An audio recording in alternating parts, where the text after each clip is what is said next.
Hi everyone, and welcome to the Mat 211 review of Measures of Dispersion. My name is Julia, and I work for the tutoring centers at ASU.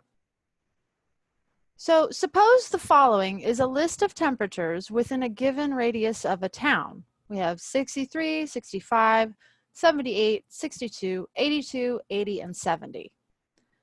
So we have a couple different questions here. The first, we want to find the sample standard deviation. Now this is important. This is the sample standard deviation versus the standard deviation of the population. And we're calculating this because we're assuming that this is a sample of temperatures. It's not the full possible list of temperatures within a given radius of a town.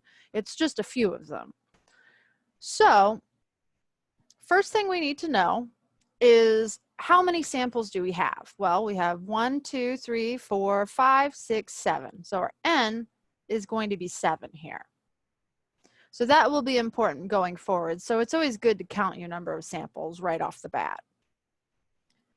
Now, the formula for sample variance is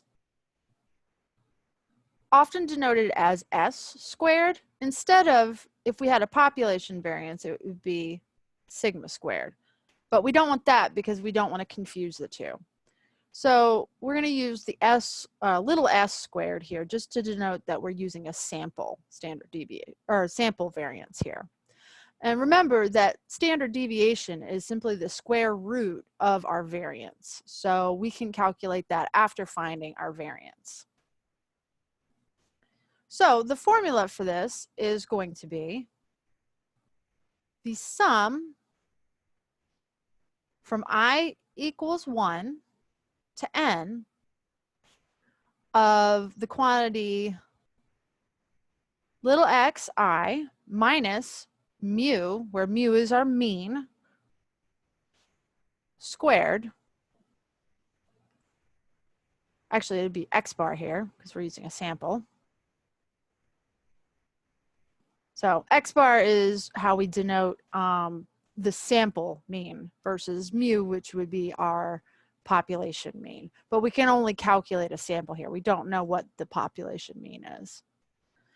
So we're going to take this whole summation quantity and we're going to divide it by n, our sample size, minus 1. So first, let's figure out what our x bar is. So x bar, or our sample mean here, is going to be the sum of all of our different values of our sample divided by our the size of our sample. So we'll have 63 plus 65 plus 78 plus 62 plus 82,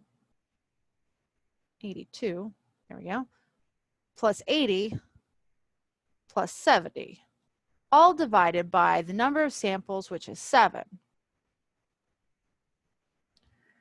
Now, fractionally, this looks like 500 divided by 7. And we'll leave it like that for now because it's a long decimal and it'd be nice to not have to round it. So let's write this up here just to get it out of our way. 500 over 7.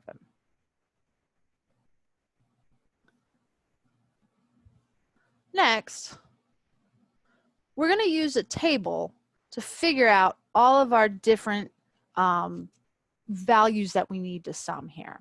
So this is often the easiest way to go through and calculate, variance or sample variance is by using a table, since there's multiple steps to the calculation.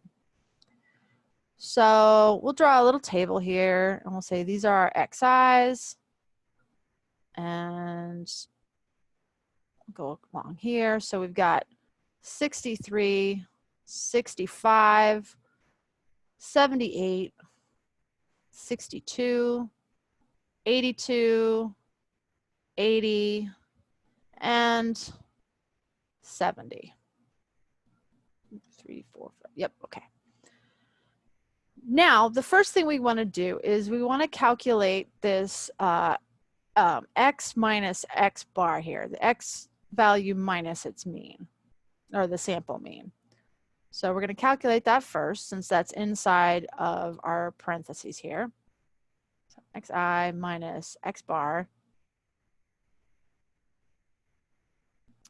So for each of these, we're just simply taking our value, 63. So for instance, for our first value, 63, minus our 500 over 7. And I'm going to go ahead and represent these as decimals here. So 63 minus 500 over 7 is approximately equal to negative 9.43. 65 minus 500 over 7 is going to be approximately equal to negative 8.43. Then we have negative 6.43. Are we missing a value here? Oh, you know what? These are out of order. Hang on. Let's do this in the right order here. Try this again. So we've got our 63 here.